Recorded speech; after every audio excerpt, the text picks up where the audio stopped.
ప్రియమైన వీక్షకులైన ప్రతి ఒక్కరికి మన ప్రభువును ప్రియరక్షకుడైన యేసుక్రీస్తు నామమును బట్టి వందనాలు తెలియజేస్తూ ఉన్నాం. రక్షణ విమోచన సందేశాల ద్వారా మరలా మీతో ఇటు రీతిగా మాట్లాడటానికి దేవుడు నాకు ఇచ్చిన అవకాశాన్ని బట్టి నేను దేవునికి ఎంతగానో కృతజ్ఞతాస్తుతులు తెలియజేస్తూ ఉన్నా.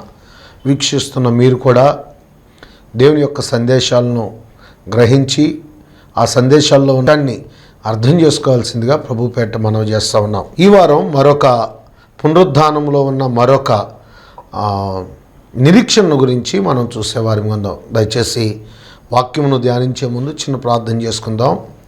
పరిశుద్ధుడా మా తండ్రి, మీ వందనాలు స్తోత్రాలు.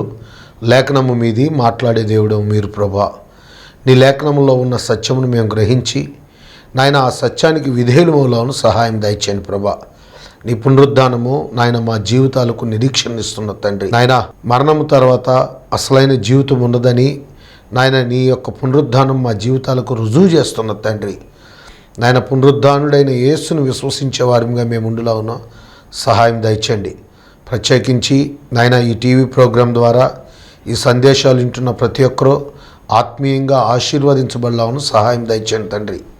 వారి జీవితాల్లో నాయన సత్యం వైపునే వారు కేంద్రీకృతులై ఉండులాను సహాయం దయచండి.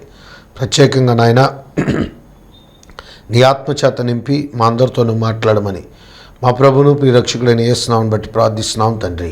ఆమేన్. ప్రియ దేవుని పాఠకులైన మీ అందరికీ మన ప్రభువు అయిన యేసుక్రీస్తు నామమును బట్టి వందనాలు తెలియజేస్తూ ఉన్నాం. పునరుద్ధానం మనకు ఎలాంటి నిరీక్షణ ఇస్తుంది?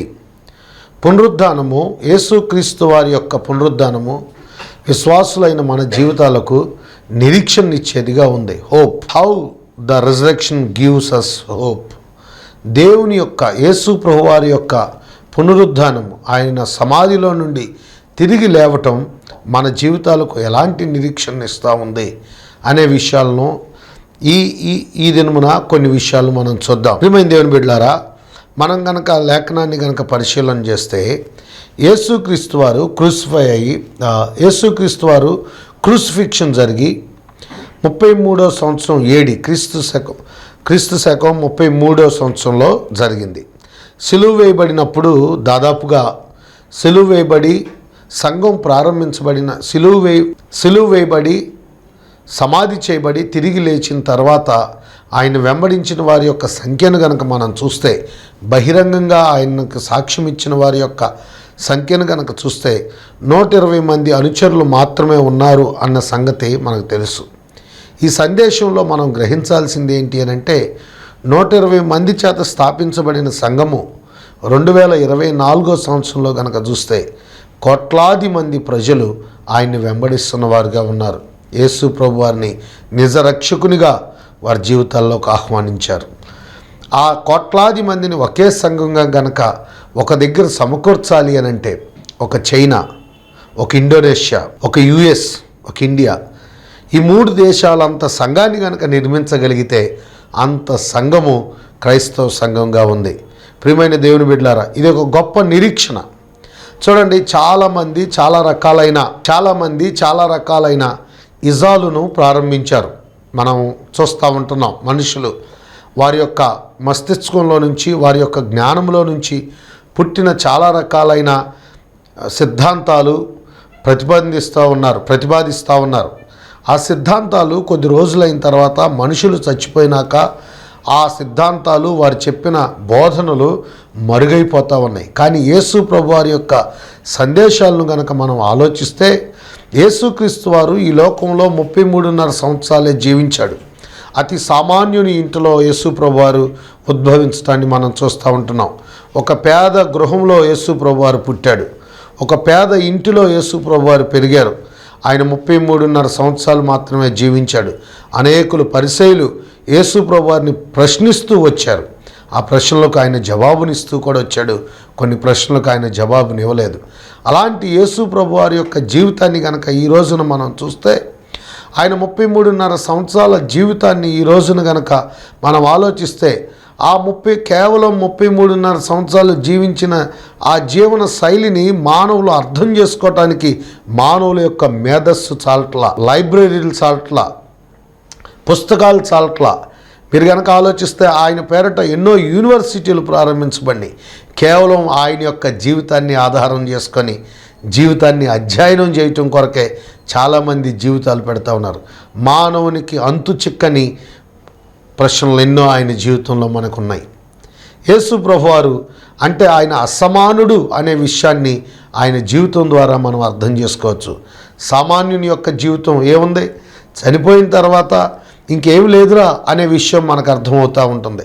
చనిపోయిన తర్వాత ఇంకేముంది, అతను స్థాపించబడినవన్నీ మరుగైపోతూ ఉన్నాయి. కానీ యేసు ప్రభువారి చేత ప్రారంభించబడింది, యేసు ప్రభువారు చెప్పిన తర్వాత, యేసు ప్రభువారి యొక్క మరణం తర్వాత, ఆయన పునరుద్ధానులైన తర్వాత ప్రారంభించబడిన 120 మంది సంఖ్యతో ప్రారంభించబడిన ఆయన సంఘము కోట్లాను కోట్ల ప్రజలకి చేరిపోయింది. దాన్ని బట్టి నీకేమర్థమవుతుందో నాకు తెలియట్లేదు, నువ్వేం గ్రహిస్తున్నావో నాకు తెలియట్లేదు. కానీ నా ప్రియ సహోదరి సహోదరుడా, యేసు ప్రభువారు పునరుద్ధానుడయ్యాడు, ఆయన సజీవుడిగా ఉన్నాడు అనే విషయం మనకు తేటతెల్లంగా తెలియజేస్తూ ఉంది. ఇంకా ఆయన పునరుద్ధానము గురించి కనుక మనం చూస్తే ఎలాంటి నిరీక్షణ ఇస్తుంది అనే విషయాలను కనుక చూస్తే, నేను ఒక 6 రీజన్స్ 6 విషయాలను గురించి నేను ఇక్కడ చెప్పాలి అని ఆశపడతా ఉన్నా. 6 రీజన్స్ గురించి నేను చెప్పాలి అని ఆశపడతా ఉన్నా. ఆయన పునరుద్ధానము మనకేమిస్తుంది, ఎలాంటి నిరీక్షణ ఇస్తుంది అనంటే, ఆయన పునరుద్ధానము మనము పూర్తిగా క్షమించబడ్డాము అనే నిరీక్షణ ఇస్తూ ఉంది. ఓ విశ్వాసి, నువ్వు యేసు ప్రభుని సొంత రక్షకునిగా అంగీకరించావా? అంగీకరిస్తే నీ పాపములన్నీ క్షమించబడి అనే విషయాన్ని నీ హృదయంలో ఉంచుకో. నీ past, present and future sins was been forgiven. Yesu ప్రభువారు సిలువలో ఆయన అర్పించిన బలి ద్వారా మన ప్రతి పాపము ఆయన రక్తంలో కడిగివేయబడింది అనే విషయాలు జ్ఞాపకం పెట్టుకోండి. ఇట్స్ ఎ గ్రేట్ హోప్, గొప్ప నిరీక్షణ ఇచ్చేదిగా ఉంది. ఏ వ్యక్తి పాపములను పరిహరించగలిగిన శక్తి లేదు. యేసు క్రీస్తు వారికి మాత్రమే పాప నియమమును, పాపము యొక్క యేసుక్రీస్తు వారికి ఒక్కరికి మాత్రమే పాపములను క్షమించగలిగిన అధికారము కలిగిన వాడు అనే విషయాన్ని కూడా మనకు అర్థమవుతూ ఉంది.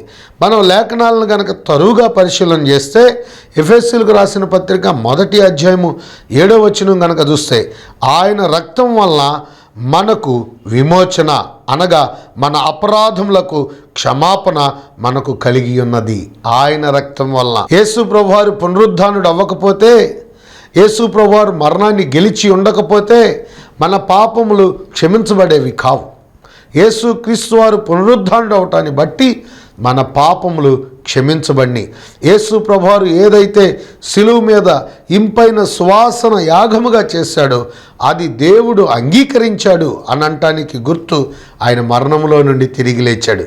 విశ్వాసి, నీ పాపములు పరిహరించబడినాయి అనంటానికి మనకిస్తున్న ఏకైక నిరీక్షణ ఏంటి అనంటే, మన ప్రభు అయిన యేసు ప్రభువారు మరణములో నుండి తిరిగి లేచాడు కాబట్టి. ఇది గ్రేట్ కాన్ఫిడెన్స్ ఇస్తుంది నీ జీవితంలో, గొప్ప ధైర్యాన్ని ఇస్తూ ఉంది. నీ పాపములు, ఏ వ్యక్తి తన పాపములు తనంతట తాను క్షమించుకోగలిగిన శక్తి లేదు. కానీ యేసు ప్రభువారి ద్వారా తన పాపములను యేసు ప్రభువారు మాత్రమే మన పాపములను క్షమించగలిగిన శక్తిమంతుడు అనే విషయాన్ని జ్ఞాపకం పెట్టుకోవాలి. ఒకవేళ మనుషుల దగ్గర ధనం ఉండి ఆ ధనాన్ని ఖర్చు పెట్టడం ద్వారా నా పాపాలు క్షమించబడి అనంటే దానంత అవివేకం లేదు. నువ్వు ఏ దానాలు చేసినా నీకు క్షమాపణ రాదు. కానీ పాపమునకు క్షమాపణ రావాలి అంటే యేసుక్రీస్తు వారి యందు అనే విషయాన్ని మనం జ్ఞాపకం పెట్టుకోవాలి. మనం యెషయా గ్రంథం 53వ అధ్యాయము 10వ వచనాన్ని కూడా కనుక చూస్తే, అతడు తనను తాను పాప పరిహారార్థ బలిగా ఆయన మన కొరకు అర్పించబడటాన్ని గురించి కూడా అక్కడ మనకు తెలియజేస్తూ ఉంది. ప్రియమైన దేవుని బిడ్డలారా, ఆయన పునరుద్ధానము నీకిస్తున్న గొప్ప నిరీక్షణ ఏంటి అని అంటే, your sins was been forgiven. నీ పాపములు క్షమించబడ్డాయి. నువ్వు ఎలాంటి పాపివైనా అయి ఉండొచ్చు, ఏ రకమైన పాపంలో నీ జీవితం కొనసాగుతుందో నాకు తెలియదు. కానీ నువ్వు యేసు క్రీస్తు వారి యొద్దకు గనక వస్తే నీ పాపములు క్షమించబడి అనే విషయాన్ని జ్ఞాపకం పెట్టుకోవాలి. అంటే యేసు ప్రభువారు నా పాపములు క్షమిస్తున్నాడు అనంటే తరువుగా పాపాలు చేయమని అర్థం కాదు. అలా ఎప్పుడు వాక్యం చెప్పట్లేదు నా ప్రియ సహోదరి. ఒకవేళ అలా చేస్తున్న వ్యక్తివై ఉంటే నా పాపములకు పరిహారం ఉంది కాబట్టి నేనేం చేసినా చలామణి అయిపోద్ది అని అనుకుంటే అది కూడా పాపమే అనే విషయాన్ని నువ్వు జ్ఞాపకం పెట్టుకోవాలి. అలాంటి రక్షణ అసలు నిజమైన రక్షణ కాదు అని నేను చెప్పడానికి కూడా ఇష్టపడతా ఉన్నా. ఎందుకు అనంటే నీ పాపములు యేసు ప్రభువారు పరిహరించడం కొరకు ఆయన శిలువలో పడిన వేదనను జ్ఞాపకం చేసుకున్నప్పుడు నీవు దాని యందు ఆయనతో కట్టబడిన జీవితాన్ని జీవించడానికి, ఆయన యందు భయభక్తులు కలిగిన జీవితాన్ని జీవించడానికి ఇష్టపడే వ్యక్తివిగా ఉంటావు. The first point, your sins was been forgiven. నీ పాపములు దేవుడు ఆయన పునరుద్ధానం ద్వారా నీకు ఇస్తున్న నిరీక్షణ ఏంటి అని అంటే నీ పాపములు క్షమించబడ్డాయి. రెండో విషయాన్ని కనుక చూస్తే, రెండో విషయాన్ని కూడా మనం కనుక గమనిస్తే, మనము ఇకపై చనిపోవటానికి భయపడే వ్యక్తులంగా ఉన్నాం. మై సెకండ్ పాయింట్, యేసుక్రీస్తు వారి యొక్క పునరుద్ధానము నీకు ఇస్తున్న గ్రేటెస్ట్ అష్యూరెన్స్, హామీ లేకపోతే నిరీక్షణ, హోప్ ఏంటి అని అంటే ఇక మరణానికి మనం భయపడని వ్యక్తులంగా ఉంటాం. చూడండి, మీరు క్రైస్తవ సంఘాన్ని సమాజాన్ని కనుక చూస్తే, క్రైస్తవులు ఆది అపోస్తులను కనుక మనం చూస్తే వారి జీవితాలను యేసు ప్రభు వారి కొరకు చాలా వారి జీవితాలను యేసు ప్రభు వారి కొరకు అర్పించేసినట్లుగా మనం చూసుకోవచ్చు. పౌలైతే అంటాడు, నా మతుకు బ్రతుకుట క్రీస్తే, చావైతే లాభం అనే మాటను వాడుతూ ఉన్నాడు. మరణాన్ని లాభంగా చెప్పగలుగుతున్నాడు అని అంటే మరణము పైన తనకేదో గొప్ప విజయం ఉంది అనే సంగతిని మనం గ్రహించాలి. ఇక్కడ మనం అర్థం చేసుకోవాలి కూడా. మనం యోహాను సువార్త 11వ అధ్యాయము 25వ వచనాన్ని కనుక చూస్తే, అందుకు యేసు, పునరుద్ధానమును జీవమును నేనే, నా యందు విశ్వసించువాడు చనిపోయినను బ్రతుకుతాడు. We have a great hope, even if you die you will rise. అది క్రైస్తవుల యొక్క నిరీక్షణ. ఈరోజు చాలామంది యేసు ప్రభుని ఎందుకు వెంబడిస్తున్నారు అని అంటే కాక్ అండ్ బుల్ స్టోరీస్ చాలా చెప్తున్నారు. యేసు ప్రభు వారిని ఎందుకు వెంబడిస్తున్నావు అని అంటే నువ్వు చెప్పవలసిన జవాబు ఏంటి అని అంటే, ఆయన నాకు మరణము లేని జీవితాన్ని ఇస్తున్నాడు అనే విషయాన్ని చెప్పాలి. మరణము పైన విజయాన్ని అనుగ్రహించాడు అనే విషయాన్ని చెప్పాలి.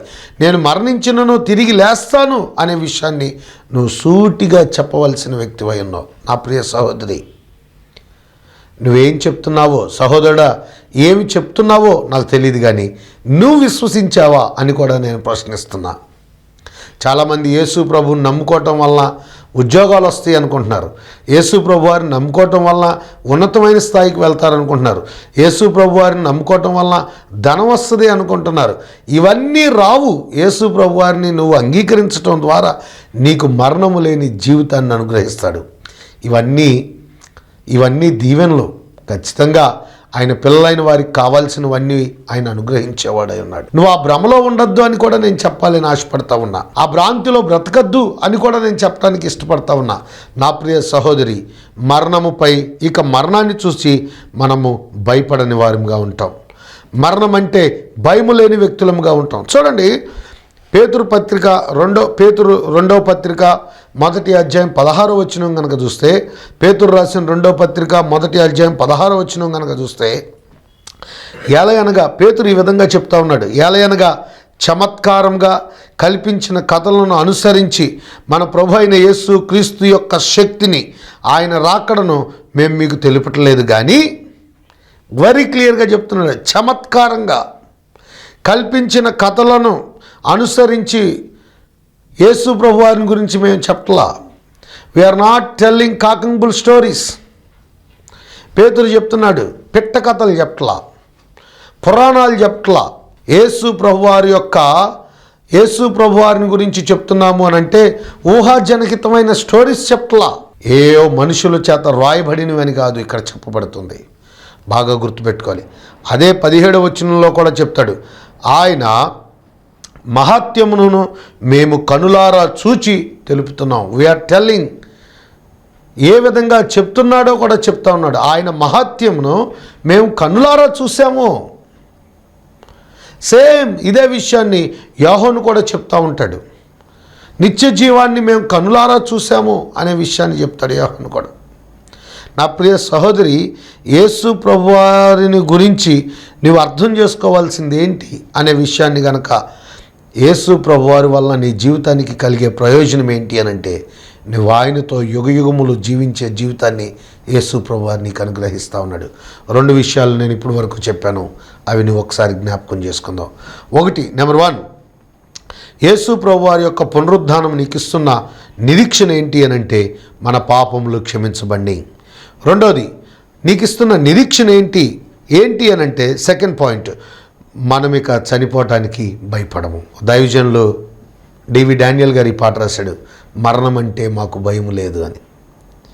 మరణాన్ని బట్టి మనం భయపడం, మరణంలో ధైర్యంగా ఉంటాం.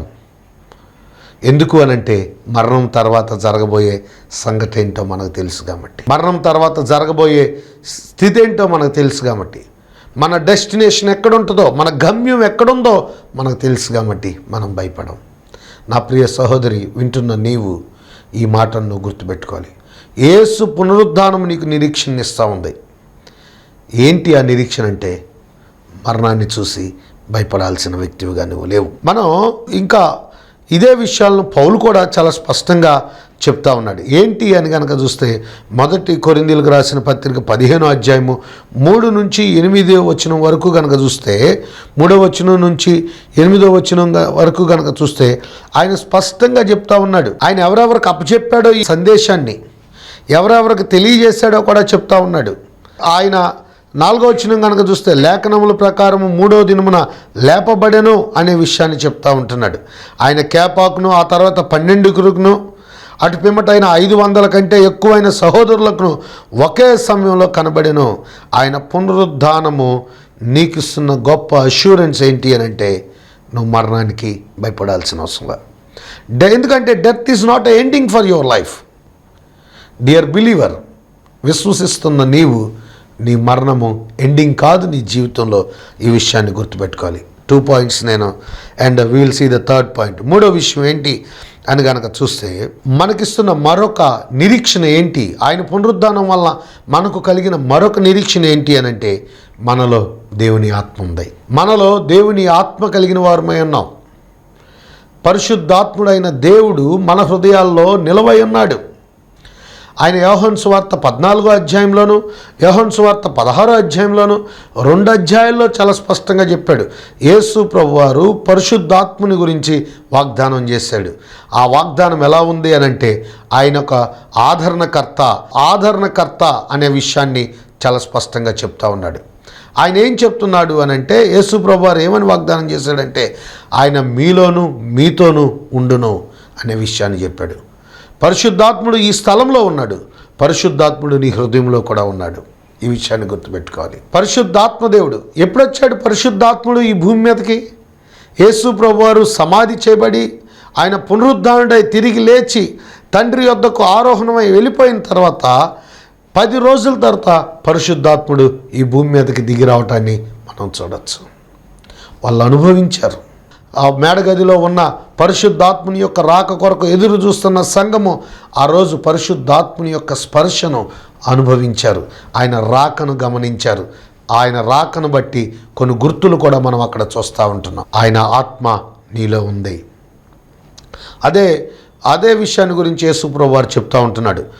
అపోస్తుల కార్యములు 1వ అధ్యాయము 8వ వచనం కనుక చూస్తే, ఆయనను పరిశుద్ధాత్మ మీ మీదకు వచ్చినప్పుడు మీరు శక్తి నందుదురు గనుక మీరు యెరూషలేములోను యోదయ సమరయ దేశముల అంతటను బూదిగంతముల వరకు నాకు సాక్షులగుదురని వారితో చెప్పాను. ఆఫ్టర్ 10 days, 10 రోజుల తర్వాత పరిశుద్ధాత్ముడు ఈ భూమి మీదకి రావటాన్ని చూస్తూ ఉన్నాం. ఓల్డ్ టెస్టిమెంట్లో లేడా? పాత నిబంధనలో పరిశుద్ధాత్ముడు లేడా? Yes, he was there.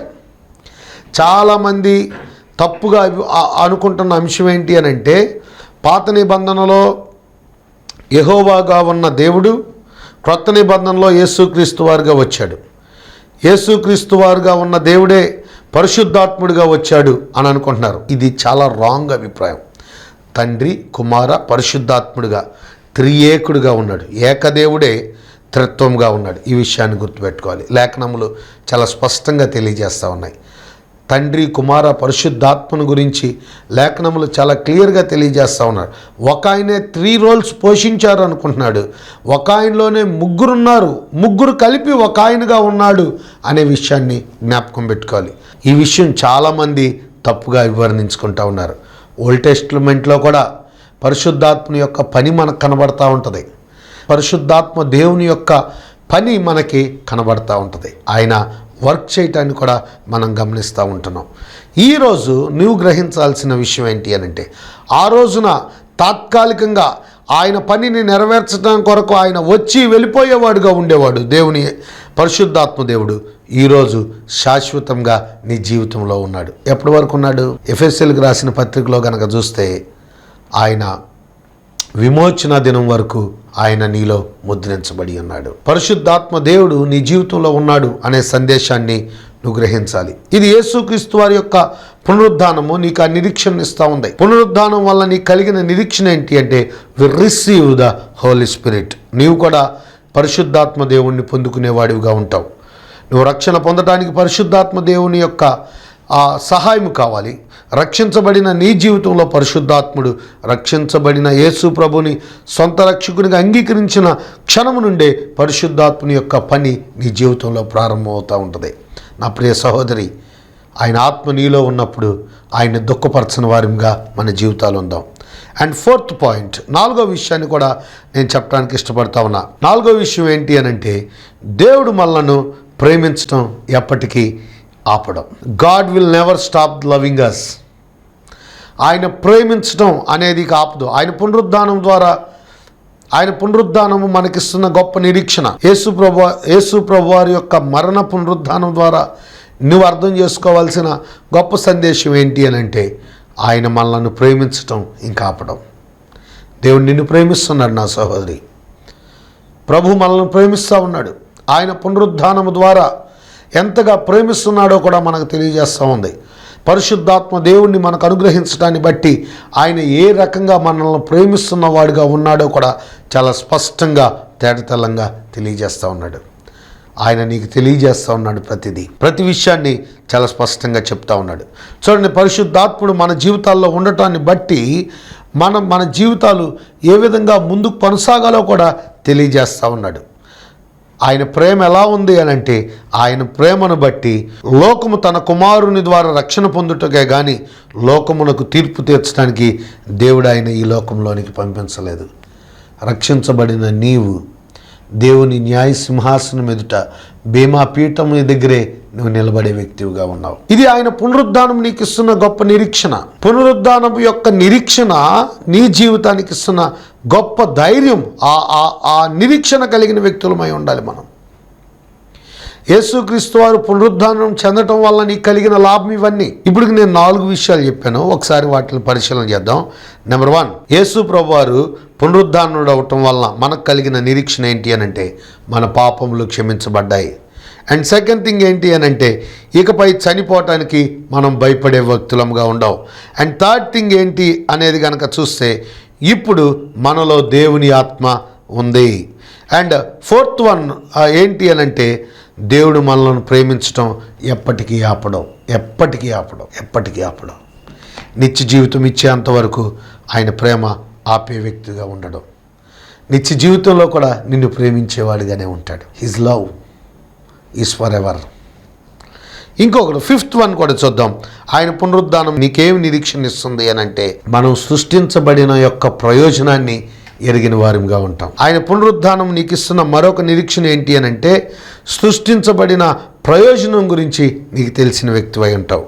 ఎందుకు దేవుడు నిన్ను సృష్టించాడో, ఆయన సృష్టించడంలో గల ప్రాముఖ్యమైన విషయాలు ఏంటో కూడా నువ్వు తెలుసుకోగలిగిన వ్యక్తివై ఉంటావు. చూడండి, ఇర్మియా గ్రంథం 29:11 కనుక చూస్తే, నేను మిమ్మల్ని గురించి ఉద్దేశించిన సంగతులు నేను ఎరుగుదును, రాబో కాలమందు మీకు నిరీక్షణ కలుగునట్లు అవి సమాధానకరమైన ఉద్దేశాలే కానీ హానికరమైనవి కావు. ఇదే యెహోవా వాక్కు. సృష్టించబడిన మనకు ప్రయోజనాల గురించి మనకు తెలిసిన వారిగా ఉంటాం. ఎందుకు, ఎలా తెలుస్తుంది? మన ముందే ఏమైనా ప్రొజెక్టర్ వేసి ఫిల్మ్ వేసినట్టు వేస్తారా? No, he will reveal with the word. దేవుని యొక్క వాక్యము ద్వారా తెలియజేస్తాడు. దేవుని యొక్క వాక్యంలో నుంచి మనం అర్థం చేసుకోగలుగుతాం. దేవుడు మనల్ని ఎందుకు రక్షించాడో, ఆయన రక్షణ వల్ల మనకు కలిగే ప్రయోజనం ఏంటో మనం దేవుని యొక్క వాక్యం ద్వారా అర్థం చేసుకోగలిగిన వ్యక్తులమై ఉంటాం. ఎఫెసీయులకు రాసిన పత్రికలో మనకి పౌలు చాలా స్పష్టంగా చెప్తూ ఉంటాడు, ఆయన ఎదుట పరిశుద్ధులుగాను నిర్దోషులుగాను ఉండాలని జగత్తు పునాది వేయబడక మునిపే క్రీస్తులో మనల్ని ఏర్పాటు చేసుకున్నాడు అని. దట్ మీన్స్ ఆయన మనల్ని ఎందుకు సృష్టించాడో, రక్షించబడిన నీవే ఆ లేఖనాన్ని అర్థం చేసుకోగలుగుతావు. నేను దేవుని ముందు పరిశుద్ధుడిగా ఉండటం కొరకు దేవుడు నన్ను నిర్ణయించుకున్నాడు, ఆయన సృష్టించాడు. ఆ ఉద్దేశాన్ని ఎరిగిన వ్యక్తివై ఉంటావు. లాస్ట్ బట్ నాట్ లీస్ట్, 6వ విషయాన్ని కూడా నేను చెప్పాలి అని అనుకుంటున్నా. ఆయన పునరుద్ధానము నీకు ఇస్తున్న మరొక నిరీక్షణ ఏంటి అని అంటే, మన కోసం శాశ్వతమైన ఇల్లు వేచి ఉంది. We have a eternal home waiting for us. మనందరి కొరకు శాశ్వతమైన గృహము వేచి ఉంది. యేసు ప్రభువారు యోహాను సువార్తలో చెప్తాడు కదా, నా తండ్రి ఇంట అనేక నివాసములు కలవు, లేని ఎడల నేను మీతో చెబుతున్నాను, నేను మరలా వచ్చి మిమ్మల్ని తీసుకొని వెళ్ళటానికి, నేను మరలా వచ్చి నాతో ఉండటానికి మిమ్మల్ని తీసుకొని వెళ్తాను అని చాలా స్పష్టమైన వాగ్దానాన్ని ఇస్తూ ఉన్నాడు. నా ప్రియ సహోదరి, ఆయన పునరుద్ధానము నీ జీవితానికి నిరీక్షణ ఇస్తూ ఉంది. ఆయన పునరుద్ధానము మన జీవితాలకు నిరీక్షణ ఇస్తూ ఉంది. యేసు క్రీస్తు వారు సజీవుడు అనే సత్యము ప్రపంచంలో ఉన్న క్రైస్తవుల ద్వారా మరొకసారి తెలియజేస్తూ ఉంది. ఈ ఉద్యమానికి నాయకుడు యేసు ప్రభువారే. ఎంతమంది వ్యక్తులు వచ్చినా సరే ఈ ఉద్యమాన్ని, లేకపోతే ఈ పునరుద్ధానుడైన క్రీస్తును ప్రకటించడం అనేది ఆపటం ఎవరి తరము కాదు అనే విషయాన్ని కూడా నేను తేటతెల్లంగా చెప్పాలి అని ఇష్టపడతా ఉన్నాను. నా ప్రియ సహోదరి సహోదరుడా, ఈ సువార్తను ఆపాలనుకున్న రాజ్యాలు కూలిపోయినాయి, ఈ సువార్తను ఆపాలన్న అధికారులు కూలిపోయారు, నేలమట్టం అయిపోయారు. కానీ దేవుని సువార్త ప్రబలుతానే ఉంది. That means hour God is living God. ఆయన సజీవుడైన దేవుడుగా ఉన్నాడు. ఇంకా నీవు ఆయన గ్రహించలేని వ్యక్తిగా గనక ఉంటే, ఆయన పునరుద్ధానాన్ని విశ్వసించిన వ్యక్తిగా గనక ఉంటే, ఆయన పునరుద్ధానాన్ని నమ్మని వ్యక్తిగా గనక ఉంటే, ఇది నీ జీవితంలో ఒక గొప్ప అవకాశం. ఆయన పునరుద్ధానాన్ని విశ్వసించే వ్యక్తిగా ఉండు. యేసుని నీ జీవితంలోకి ఆహ్వానించే వ్యక్తిగా ఉండు. ఇంకా ఈ పునరుద్ధానాన్ని నువ్వు అర్థం చేసుకోకపోతే నీ జీవితానికి ప్రయోజనం లేదని కూడా నేను సూటిగా చెప్పాలి అనుకుంటున్నా. వింటున్న వాక్యం ద్వారా నీవు ఆశీర్వదించబడుతున్నావని నేను అనుకుంటున్నా. దయచేసి నా ప్రియ సహోదరి, పునరుద్ధానుడైన యేసు క్రీస్తు వారిని బట్టి నీ జీవితానికి ప్రయోజనం. ఆయన యందు విశ్వాసం ఉంచు, నీ జీవితం ప్రయోజనకరంగా మార్చబడింది. ఆయన పునరుద్ధానము మన జీవితాలకు నిరీక్షణ ఇచ్చే. తల వంచండి, ప్రార్థన చేద్దాం. పరిశుద్ధుడా మా తండ్రి, మీ వందనాలు. ఇప్పటి వరకు మీ పునరుద్ధానము మా జీవితాలకు ఎలాంటి నిరీక్షణ ఇచ్చిందో మేము వినగలిగాం ప్రభా. నాయనా, ఈ విశ్వాసము మమ్మల్ని సిగ్గుపరచదు తండ్రి. అంతం వరకు నమ్మకమైన సాక్షులంగా మా జీవితాలు ఉండేలాను సహాయం దయచండి. నాయనా, వీక్షిస్తున్న ప్రతి ఒక్కరిని దీవించండి ప్రభా. లేఖనాన్ని నాయనా పరిశీలన చేయగలిగిన శక్తిని దయచండి. లేఖనాన్ని అర్థం చేసుకోగలిగిన జ్ఞానాన్ని ఇవ్వండి. నాయన, మా జీవితాలను బలపరిచి నీ రాకడ కొరకు ఎదురు చూసే సంఘంగా మేమందరం ముందులాను సహాయం దయచేయమని మా ప్రభువును ప్రియరక్షకుడైన యేసుక్రీస్తు నామమును బట్టి ప్రార్థించి బ్రతిమలాడి వేడుకుంటున్నాం తండ్రి. ఆమేన్. వీక్షిస్తున్న మీ అందరికీ నా హృదయపూర్వకమైన వందనాలండి. మీకు ఏదైనా ప్రార్థన అవసరతలు ఉంటే దయచేసి మమ్మల్ని కాంటాక్ట్ చేయండి. We will pray for you. Thank you. God bless you. Bye.